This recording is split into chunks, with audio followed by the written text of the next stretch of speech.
प्यारे विद्यार्थियों, आज की जो हमारी कक्षा है वो कक्षा 12 हिंदी अनिवार्य के लिए है। और हिंदी अनिवार्य में जो एक टॉपिक है अलंकार, उसके लिए आप आज की कक्षा होगी। इसमें आपको अलंकार क्या होते हैं, किसे कहते हैं, कितने भेद होते हैं, और आपके कोर्स में जो 8 जो अलंकार हैं उनके बारे में हम जानकारी करेंगे, कुछ आज की कक्षा में, कुछ इसके आने वाली बाद वाली कक्षाओं में। हम पहले जानने की कोशिश करते हैं कि अलंकार क्या होते हैं और कौन कौन से इसके भेद हैं, देखेंगे। तो शुरू करते हैं अलंकार।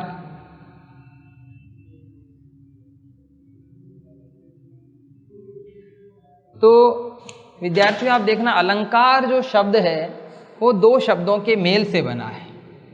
एक अलम और दूसरा कार, 2 शब्दों के मेल से बना है। अलम धन कार, धन मतलब प्लस, अलम धन कार, इन 2 शब्दों के मेल से ये अलंकार शब्द बना है। और इसका जो अर्थ होता है वो क्या होता है? इसका जो शाब्दिक अर्थ होता है वो होता है आभूषण।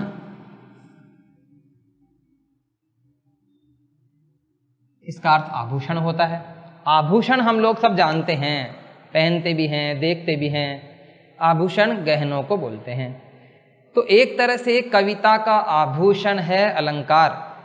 जिस प्रकार व्यक्ति जो है अपने लिए आभूषण खरीदता है, पहनता है, उसी प्रकार कविता के लिए जो आभूषण का जो काम करने वाली चीज है वो है अलंकार।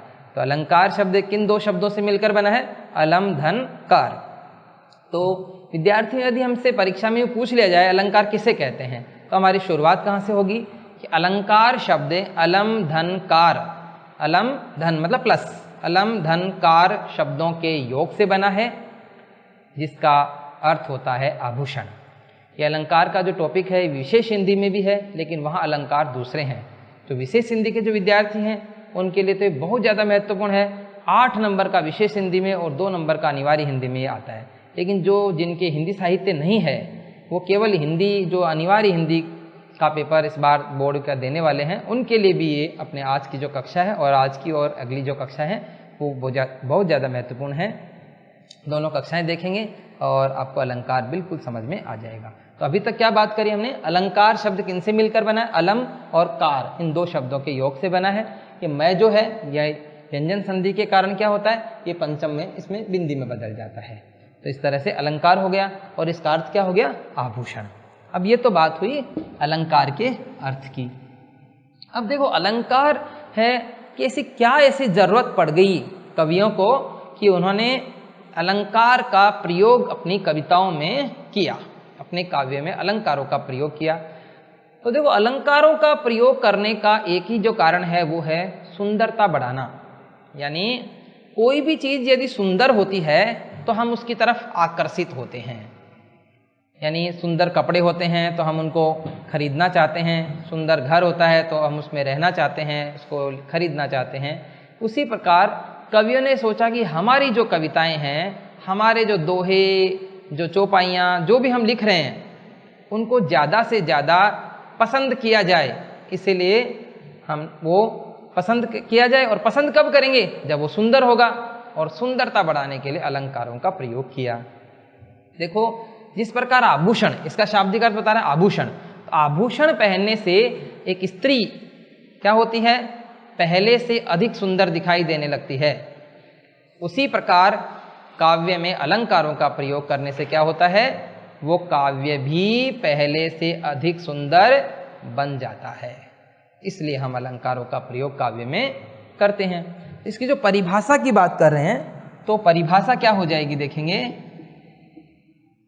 इसकी परिभाषा बनेगी काव्य के शोभावर्धक धर्म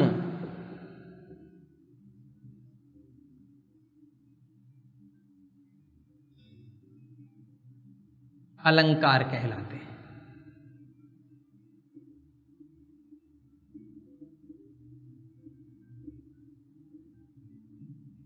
काव्य के शोभावर्धक धर्म क्या कहलाते हैं?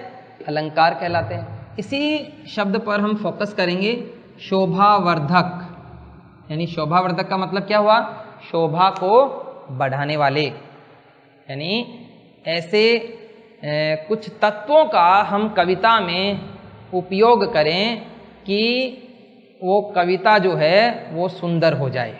तो देखो इसमें परिभाषा से काव्य के शोभावर्धक यानी काव्य के शोभा को बढ़ाने वाले धर्म क्या कहलाते हैं?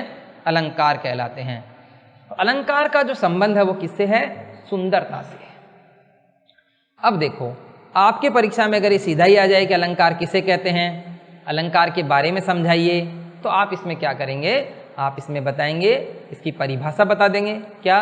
काव्य के शोभावर्धक धर्म अलंकार कहलाते हैं। अगर कहीं मिस होते हैं तो आप उस बात को याद करना कि काव्य की शोभा बढ़ाने वाले जो तत्व होते हैं, जो धर्म होते हैं, वो अलंकार कहलाते हैं। या फिर हम ये भी अगर हमारे दिमाग से मिस होता है तो हम ये बताएंगे जिस प्रकार से एक स्त्री आभूषण पहनने से पहले से अधिक सुंदर बन जाती है, उसी प्रकार काव्य में अलंकारों का प्रयोग करने से काव्य भी अधिक सुंदर बन जाता है।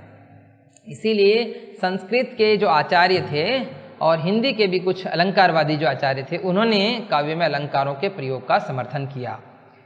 अलंकार जो संप्रदाय है उसके प्रवर्तक कौन थे? भामह।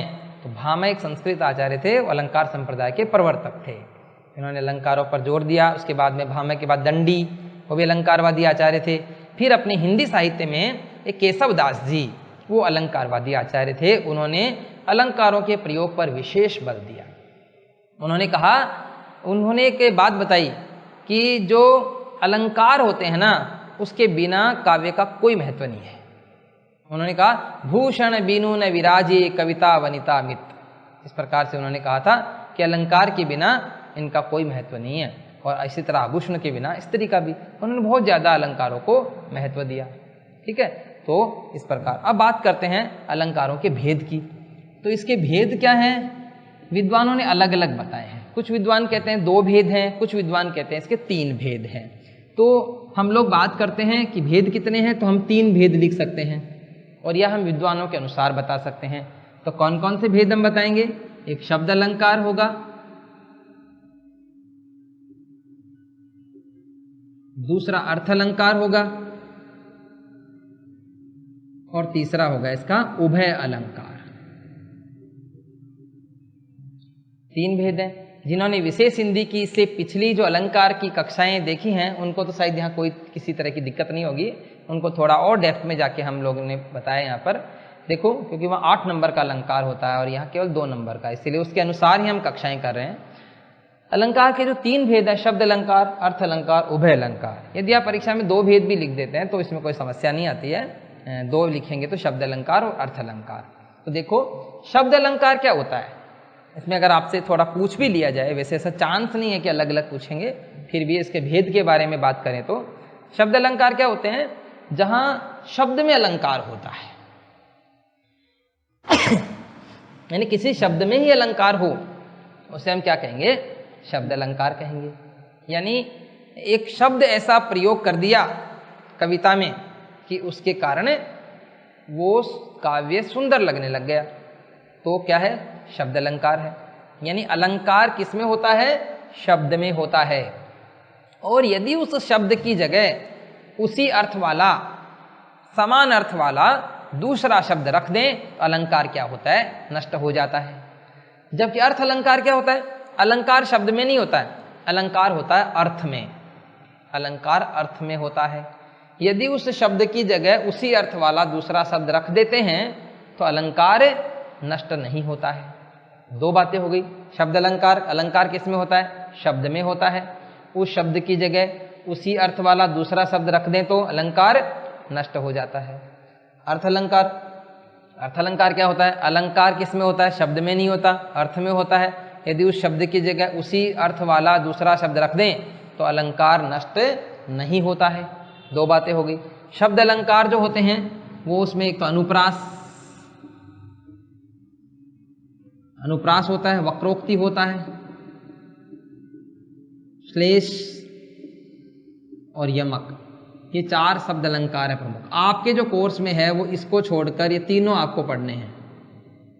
अनुप्रास, वक्रोक्ति, श्लेष और यमक, ये मेन 4 क्या है? शब्द अलंकार है। अवश्य ऐसे फॉर्मूले से याद करना ना, वह आधा से और ये अवश्य से आप इसको याद कर सकते हैं। देखो अनुप्रास, वक्रोक्ति, श्लेष और यमक, इससे आप इसको याद कर लेना है, शब्द अलंकार हैं। और इसमें से 3 आपके पाठ्यक्रम में हैं, जो 8 अलंकार आपको पढ़ने हैं उनमें से 3 अनुप्रास, श्लेष और यमक भी पढ़ने हैं। तो इस तरह से ये अलंकार आपको याद रखने पड़ेंगे। इसके अलावा अर्थ अलंकार है। अर्थ अलंकार क्या होता है? अलंकार शब्द में नहीं होता है, अर्थ में होता है। उस शब्द की जगह उसी अर्थ वाला दूसरा शब्द रख दें तो अलंकार नष्ट नहीं होता है। इसमें जैसे उपमा, रूपक, उत्प्रेक्षा, उपमा, रूपक, उत्प्रेक्षा तीनों अलंकार आपके कोर्स में हैं। इसके अलावा और बहुत सारे अलंकार इसमें हम पढ़ेंगे, तो मैं आपके कोर्स वाले अलंकार ही आपको बता देता हूं। इसमें एक विरोधाभास,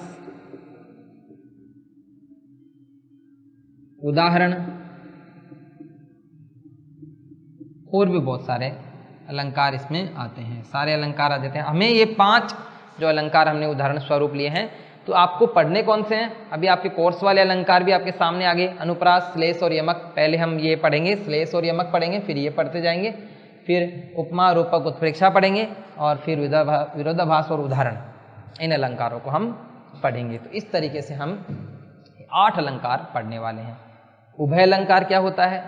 उभय अलंकार कुछ नहीं होता। उभय का मतलब 2, जैसे उभयचर होता है, मेंढक होता है, पानी पे भी तैर सकता है और जमीन पर भी, तो पानी और जमीन दोनों पे चलने के कारण उसको उभयचर कहते हैं। उसी प्रकार उभय अलंकार क्या हुआ कि ऐसी काव्य पंक्ति जहाँ 2 अलंकार होते हैं। जब 2 अलंकार होते हैं तो वहाँ पर उसको हम क्या कह सकते हैं? हम उभय अलंकार कहते हैं। बहुत ज़्यादा महत्वपूर्ण नहीं है।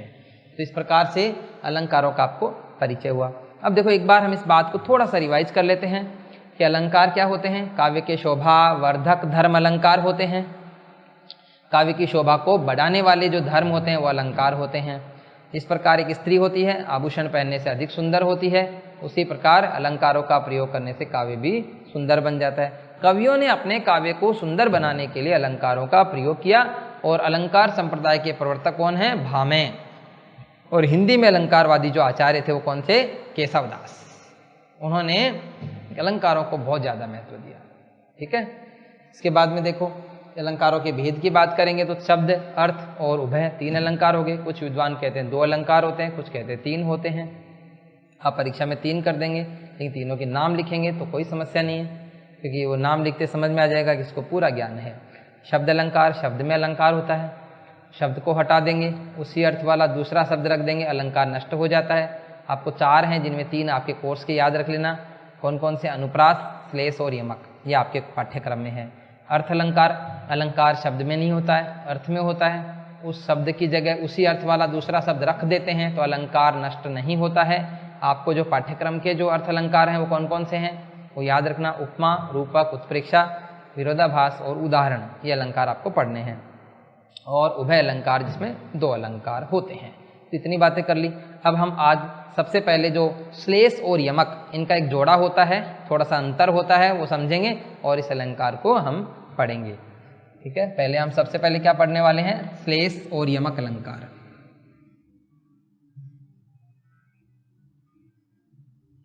पहले थोड़ा सा अंतर जानने की कोशिश करेंगे दोनों अलंकारों में, और उसके बाद हम इसको अलग अलग करके पढ़ेंगे। तो देखो, एक तो श्लेष और दूसरा क्या है? यमक। ये 2 अलंकार हैं। इनमें केवल एक माइनर जो अंतर है वो ये है कि इसमें एक शब्द होता है, एक बार आता है, और अर्थ भिन्न।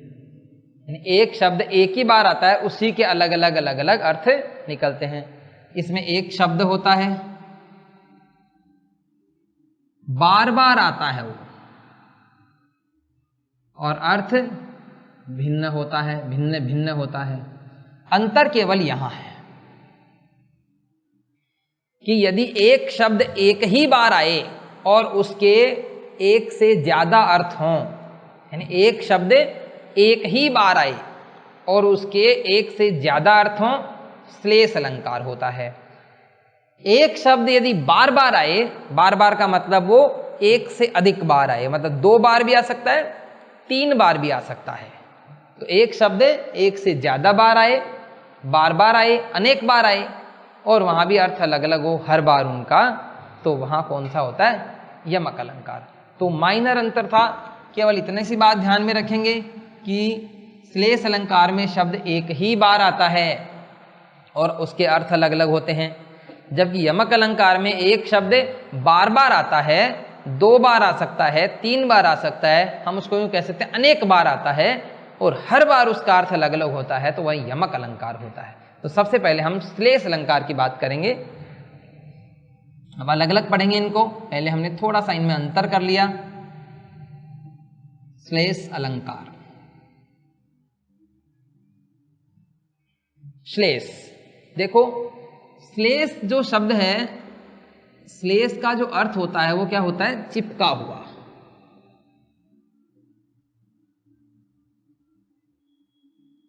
इसका अर्थ होता है चिपका हुआ, यानी जैसे विज्ञान में हम पढ़ते हैं नाक में होती है श्लेष्मा झिल्ली, चिपकी हुई रहती है। इसी तरह श्लेष जो शब्द है, श्लेष का अर्थ ही क्या होता है? चिपका हुआ। चिपका हुआ कैसे?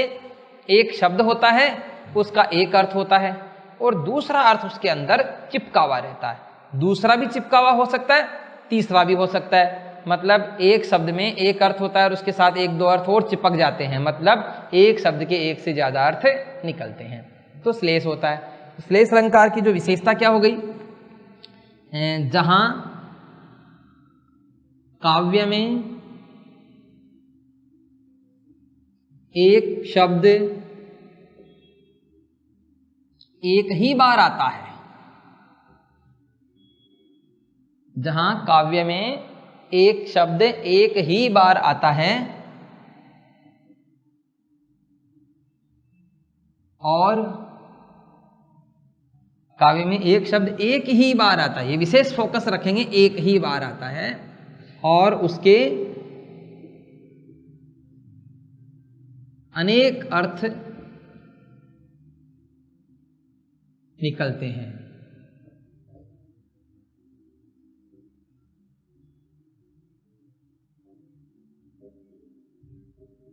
तो वहां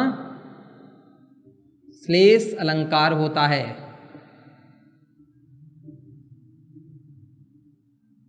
तो वहां श्लेष अलंकार होता है। बहुत अच्छे से इस बात को समझने की कोशिश करेंगे। कोई भी काव्य है, उसमें काव्य की एक पंक्ति हमारे पास है, उसमें शब्द एक ही बार आएगा और उसके अर्थ अलग अलग निकलेंगे। ये मेन बात, इसीलिए श्लेष अलंकार की पहचान करना बहुत मुश्किल होता है। एक शब्द एक ही बार आए तो पहचानेंगे कैसे? इसलिए इसके उदाहरण जितने भी हैं ज्यादा से ज्यादा याद रखने की कोशिश करें। श्लेष अलंकार काव्य में क्या होता है? एक शब्द एक ही बार आता है और उसका अर्थ अलग अलग निकलता है, ये होता है। अब इसके भेद होते हैं और इसके भेद कितने होते हैं? 2। एक होता है अभंग श्लेष और दूसरा होता है सभंग श्लेष।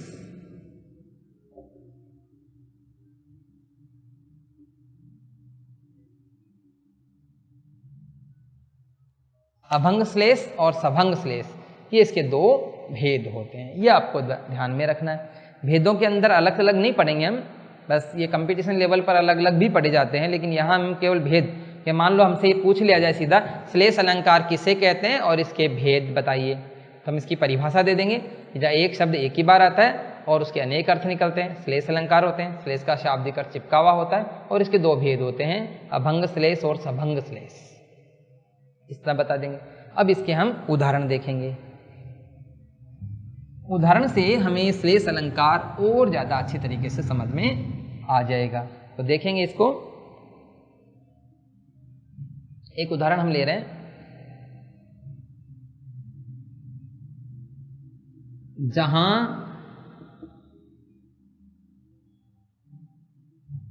गांठ तह रस नहीं,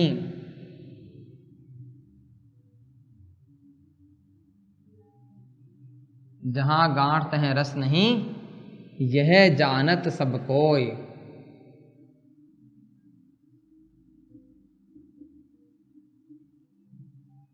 जैसे पंक्ति है, जहां गांठ तहें रस नहीं, यह जानत सब कोई, मध्य तर की गांठ में गांठ गांठ रस होय। इसको हम लोग यहाँ पे गांठ शब्द के ऊपर फोकस करेंगे। इस गांठ के दो अर्थ निकलेंगे। किसी कवि ने कहा जहां गांठ है वहां रस नहीं है, यह बात सब आदमी सब लोग जानते हैं। तो गांठ का एक अर्थ तो क्या हो गया, गन्ने की गांठ।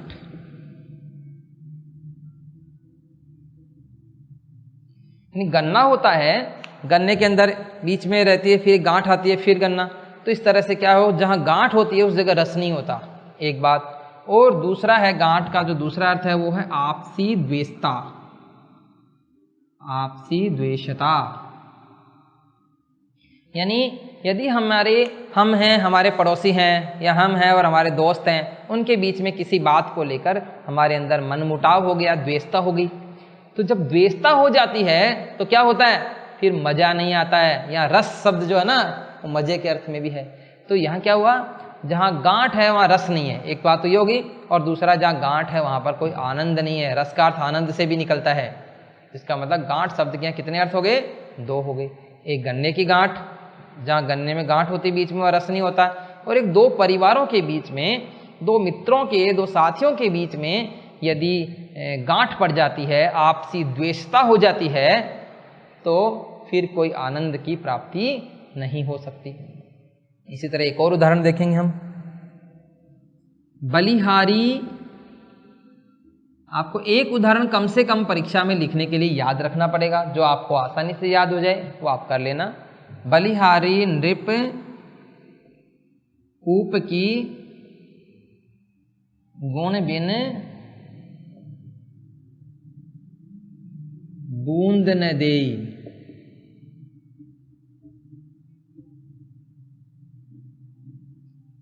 देखो यहां पर एक गुण शब्द है, इसके भी एक से ज्यादा अर्थ निकलते हैं, दो अर्थ निकल रहे हैं गुण शब्द के।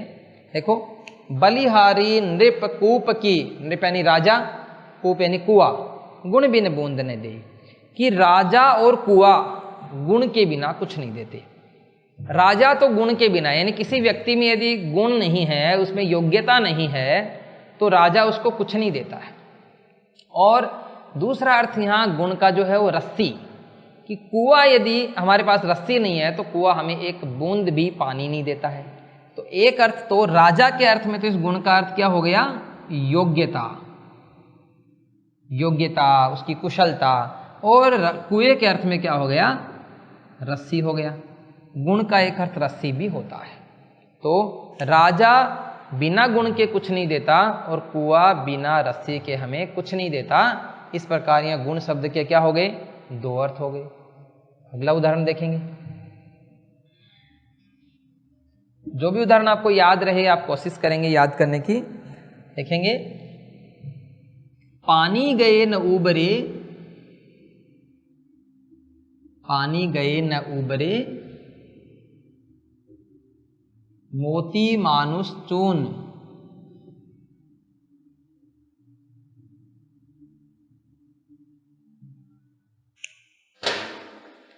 पानी गए न उबरे मोती मानुष चून। ये पंक्ति वैसे सभी को आती होगी, पूरी पंक्ति इस तरह से, रही मन पानी राखिए, बिन पानी सब सून, पानी गए न उबरे, मोती मानुष चून।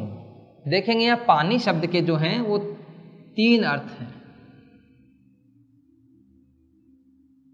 पहला मोती के अर्थ में चमक,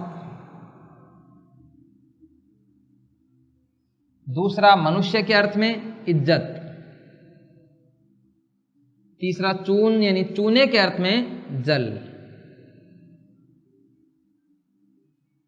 यानी देखो, रहीम दास जी क्या कहते हैं, रहीमन पानी राखे बिन पानी सब सून। कि रहीम दास जी कहते हैं हमें पानी रखना चाहिए, बिना पानी के सब सूना है।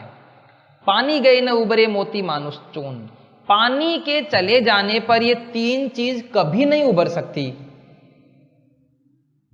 कौन कौन सी चीज नहीं उबर सकती, मोती, पानी का अर्थ क्या है, चमक, यानी मोती में से यदि चमक निकल जाए तो वो मोती कोई महत्व का नहीं होता। दूसरा पानी का अर्थ इज्जत, मनुष्य के अर्थ में मानुष। तो यदि मनुष्य की इज्जत नहीं है तो उस मनुष्य का कोई महत्व नहीं है। और चून का यहाँ दो अर्थ लगाया गया है, चूना भी है और आटा भी है। तो चाहे चूना ले सकते हैं चाहे आटा ले सकते हैं, दोनों ही अर्थ में जल यानी पानी नहीं है तो चूने का भी कोई महत्व नहीं है, तो आटे का भी नहीं है। कोई सा भी एक अर्थ बता सकते हैं आप परीक्षा में। तो यह पानी शब्द के 3 अर्थ हो गए। तो ये यहाँ भी कौन सा अलंकार हो गया, यहाँ पे भी श्लेष अलंकार हो गया। और इसके बाद देखेंगे उदाहरण।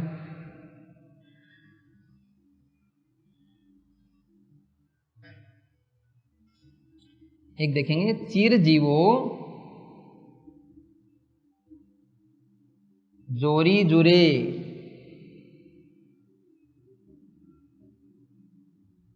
क्यों न स्नेह गंभीर,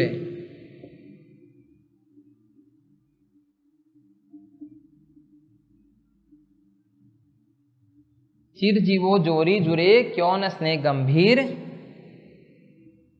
को घटी ए वृषभानुजा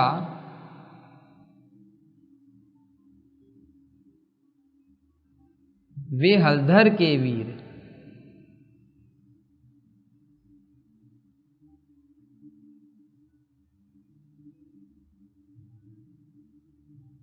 देखेंगे, चिरजीवो जोरी जुरे क्यों न स्नेह गंभीर, को घटी ए वृषभानुजा वे हलधर के वीर।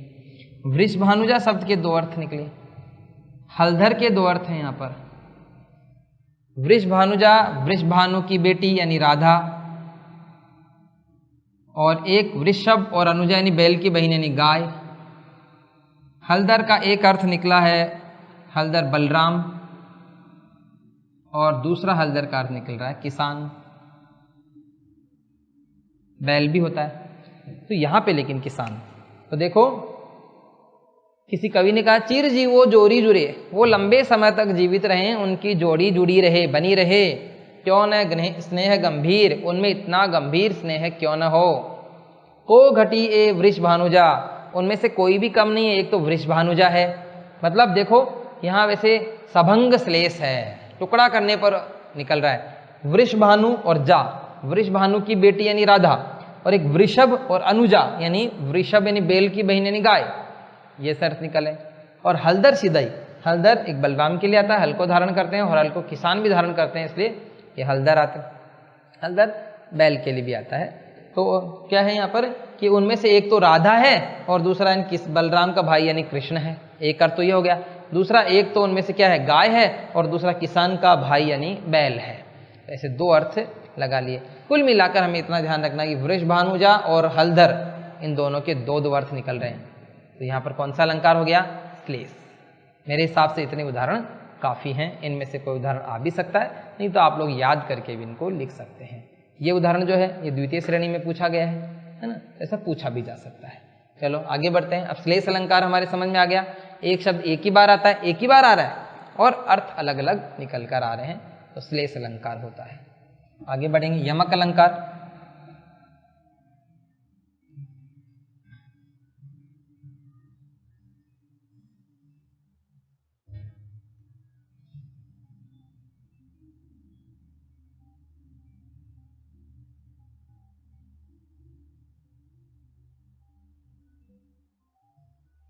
यमक अलंकार क्या होता है, श्लेष से यमक की तुलना भी हमने की कुछ देर पहले।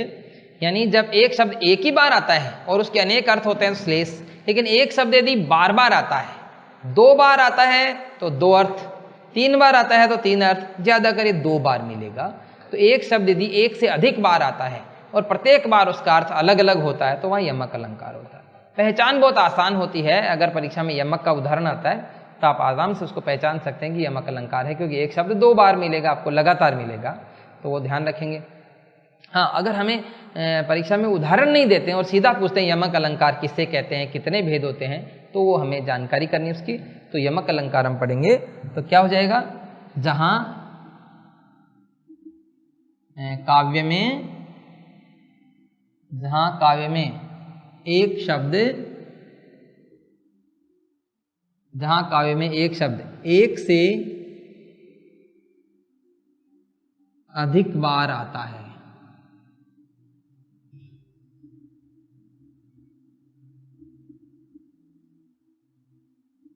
जहां काव्य में एक शब्द एक से अधिक बार आता है और प्रत्येक बार उसका अर्थ अलग अलग होता है।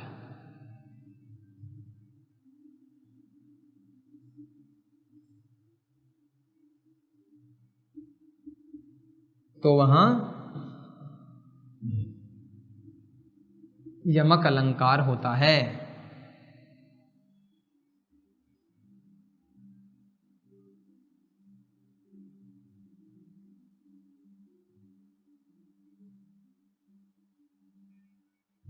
देखेंगे जहां काव्य में एक शब्द एक से अधिक बार आता है, मतलब 2 बार भी आ सकता है, 3 बार भी आ सकता है, और प्रत्येक बार जब भी वो आए उसका अर्थ क्या हो, अलग अलग हो। पहले वाला अलग अर्थ, दूसरी बार अलग अर्थ, तीसरी बार अगर आता है तो तीसरी बार अलग अर्थ होता है, तो वहां कौन सा अलंकार होता है, यमक अलंकार होता है। ये बात आपको ध्यान में रखनी है। और इसके जो भेद की बात करते हैं तो इसके 2 भेद वही हैं। कौन से, जो श्लेष में थे, कौन कौन से भेद थे, एक अभंग यमक, अभंग यमक, और दूसरा सभंग यमक। अगर आपको कोई भेद कोई परिभाषा के साथ ये भेद भी आप लिख देते हैं तो आपके थोड़े ज़्यादा अच्छे नंबर आने के चांस रहते हैं। जब नहीं भी पूछा तो अभी आपने इसके भेद लिख दिया, अभंग और सभंग यमक, और उसके भी अभंग और सभंग श्लेष से लिख सकते हैं। तो ये देखो, एक शब्द एक से अधिक बार आता है, हर बार उसका अर्थ अलग अलग होता है। 2 भेद हो गए, अभंग यमक और सभंग यमक, ये हमें ध्यान में रखना है। अब इसके कुछ उदाहरण पढ़ते हैं।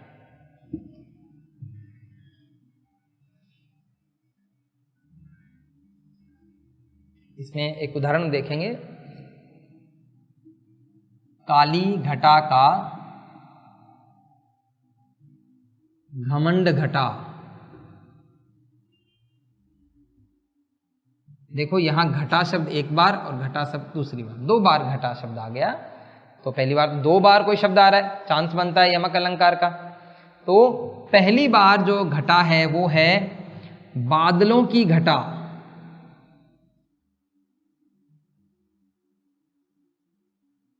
और दूसरी बार जो घटा है मतलब कम होना।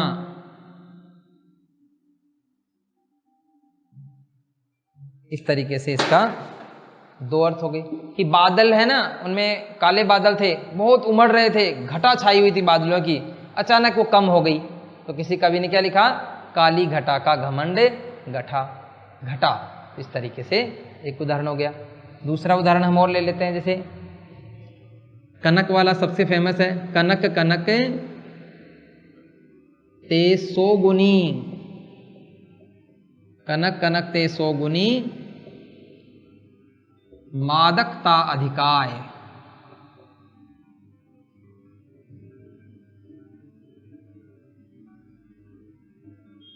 कनक कनक ते सो गुनी मादकता अधिकाय, या खाए बोराए जग वा पाए बोराए।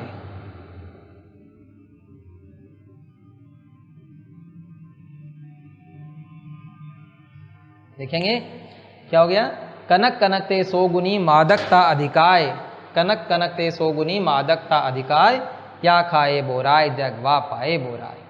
यानी एक कनक दूसरे कनक से 100 गुना अधिक मादकता वाला है। एक को खाने से आदमी पागल हो जाता है, और एक यदि अधिक मात्रा में मिल जाए तो उसको पाने से भी पागल हो जाता है। अब यहाँ कनक शब्द का जो एक अर्थ है वो है धतूरा, और दूसरा जो कनक शब्द का अर्थ है वो है सोना। तो देखो, एक कनक यानी धतूरा से दूसरा कनक सोना अधिक मादकता वाला है। एक कनक से दूसरा कनक 100 गुना अधिक मादकता वाला है। एक को यानी धतूरा को खाने से आदमी क्या होता है, संसार क्या होता है, पागल हो जाता है, बोराए मतलब पागल हो जाता है। और दूसरे को पाने से, सोना यदि ज़्यादा मात्रा में किसी को मिल जाए ना तो उस खुशी में वो पागल हो जाता है। तो यहाँ पर भी दोनों जगह अलग अलग अर्थ हुए, कनक कनक एक अर्थ धतूरा और एक अर्थ सोना हो गया। तो इस तरीके से हम याद कर सकते हैं। और इसके उदाहरण देखेंगे,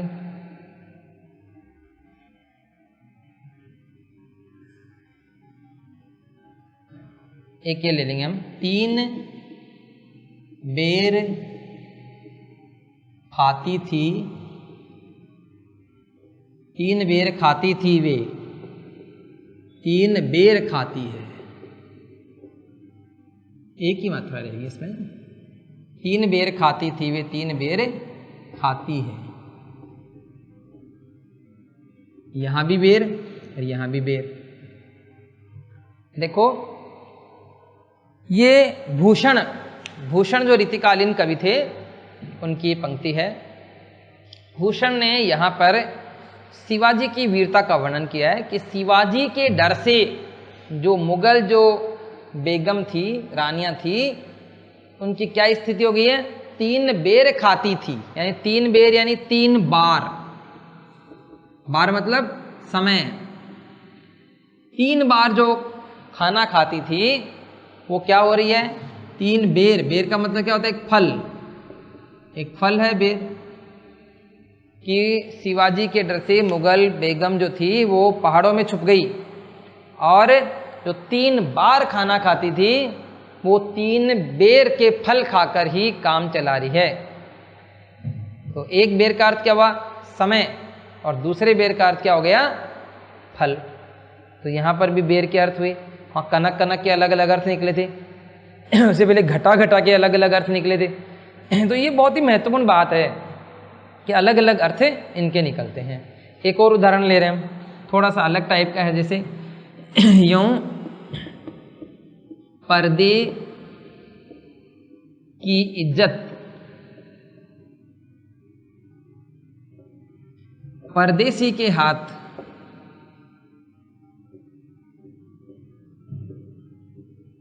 बिकानी थी।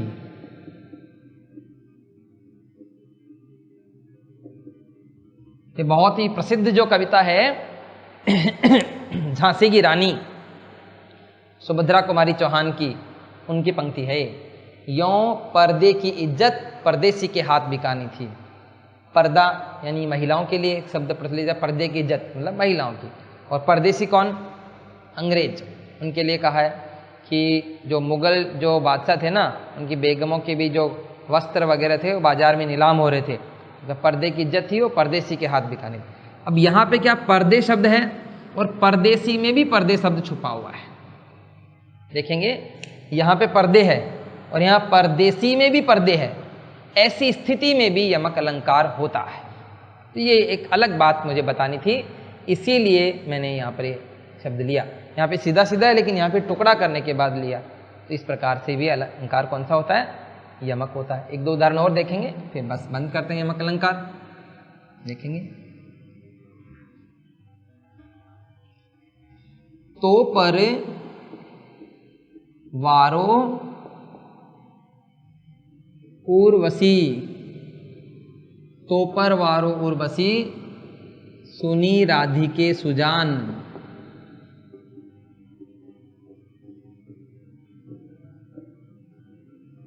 तो पर वारो उर्वशी सुनी राधिके सुजान, तू मोहन के उर्वशी।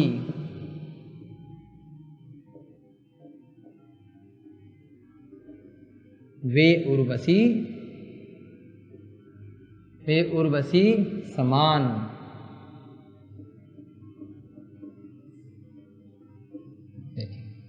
इस उदाहरण से हम यमक अलंकार को और समझने की कोशिश करेंगे।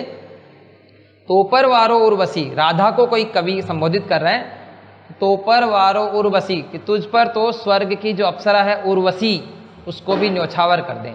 उर्वशी एक अप्सरा का नाम है, तो यहाँ पे उर्वशी का अर्थ क्या हुआ? एक अप्सरा का नाम, एक अप्सरा का नाम। तोपर वारो उर्वशी सुनी राधिके सुजान, कि हे राधा सुजान अच्छी जानकार, यानी तुझ पर तो स्वर्ग की अप्सरा उर्वशी भी न्योछावर है, मतलब उर्वशी भी तुम्हारे सामने कमजोर है। तू मोहन के उर्वशी, मोहन यानी भगवान कृष्ण, तू भगवान कृष्ण के उर्वशी यानी उर यानी होता है हृदय, और बसी यानी बसना, तो हृदय में बसना, यानी तू तो भगवान श्री कृष्ण के हृदय में बसी हुई है। तो यहाँ पे उर्वशी का अर्थ क्या था? एक अप्सरा का नाम। यहाँ पे उर्वशी का अर्थ हृदय में बसना। तो भगवान श्री कृष्ण के हृदय में बसी हुई है, वे उर्वशी समान, और तू उसी उर्वशी, वही स्वर्ग अप्सरा, एक अप्सरा का नाम, यानी तू उस अप्सरा उर्वशी के समान है। तो यहाँ पे देखो 3 जगह है, हालांकि 2 जगह अलग अर्थ है, तो यमक होगा, यानी यहाँ स्वर्ग की अप्सरा है उर्वशी, और यहाँ पे हृदय में बसना, 2 अर्थ हो गया। तो क्या है इसमें कि तू तो स्वर्ग की अप्सरा जो है उर्वशी, वो भी तेरे ऊपर न्योछावर है, और तू तो भगवान कृष्ण के हृदय में बसी हुई है, तो उस उर्वशी के ही समान है। तो यहाँ पे उर्वशी का अर्थ क्या हो गया, अलग अलग हो गया। तो कौन सा अलंकार हो गया, यमक। तो प्यारे विद्यार्थियों, आज हमने 2 अलंकार पढ़े हैं, श्लेष और यमक, और अलंकार की परिभाषा और उसके भेद की बात की। आगे वाली जो कक्षाएं होंगी उनमें हम अनुप्रास, जिसके काफ़ी सारे भेद हैं छोटे छोटे, हो सकता अनुप्रास अकेला भी पूछ लिया जाए, और उसके बाद में जो उपमा रूपक उत्प्रेक्षा 3 अलंकार हैं, और विरोधाभास और उदाहरण, ये अलंकार हम आगे के कक्षाओं में पढ़ने वाले हैं। तो आज जो हमने पढ़ाया अलंकार किसे कहते हैं, कौन कौन से भेद होते हैं, और 2 अलंकार विशेषकर जो हमने पढ़े श्लेष और यमक, उनकी आप लोग बिल्कुल जानकारी करेंगे। वीडियो को बार बार देखेंगे और इसको अपने साथियों को भी शेयर करेंगे, भेजेंगे। धन्यवाद।